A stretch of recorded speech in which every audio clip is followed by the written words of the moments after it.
செங்கல்பட்டு மாவட்டம் மதுராந்தகம் அருகே உள்ள முகுதகிரி ஊராட்சியில் சாலை பணிகளை தடுத்து நிறுத்தி அராஜகத்தில் ஈடுபடும் திமுக ஒன்றிய கவுன்சிலர் நாகப்பன் என்பவர் மீது நடவடிக்கை எடுக்க மாவட்ட நிர்வாகத்திற்கு அப்பகுதி பொதுமக்கள் கோரிக்கை விடுத்துள்ளனர். மேலும் முடிவுற்று கிடக்கும் சாலை திட்ட பணிகளை விரைந்து முடிக்க நடவடிக்கை எடுக்க வேண்டும் என பொதுமக்கள் கோரிக்கை விடுத்து செய்தியாளர்களுக்கு பேட்டியளித்துள்ளனர். நூலகத் தெருவில் சிமெண்ட் சாலை ஒன்றும், காட்டேரியம்மன் கோயில் தெருவில்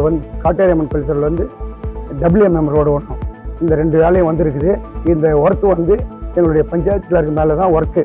இந்த ஒர்க்கை தலைவராகிய ஜானகி சண்முகமாகிய நாங்கள் அந்த ஒர்க்கை செய்யும் போது அதே கிராமத்தை சேர்ந்த திமுக கவுன்சிலர் நாகப்பன் என்றவர் தடுக்கிறாரு வேலையை. அவரை கேட்டு தான் வேலை செய்யணுன்றாரு.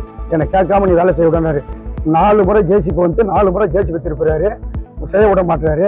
2வது எதுனா கேட்டாக்கா என்னை கேட்டு தான் செய்யணும், ஊரில் நான் தான் எங்கள் ஆட்சி நடக்குது, எங்கள் முதலமைச்சர் இருக்காரு, நான் சொல்கிறது தான் கேட்கணும், நான் சொல்கிறது தான் நடக்கணும் அப்படின்னு சொல்லிட்டு பிரச்சனை பண்ணுறாரு. வேலை செய்ய விட மாட்டேன்றாரு.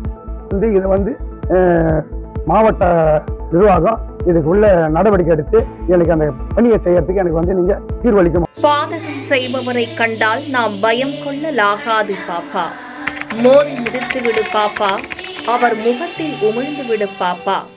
அண்மை செய்திகளை உடனுக்குடன் தெரிந்து கொள்ள இணைந்திருங்கள் எம் நாடு தொலைக்காட்சியுடன்.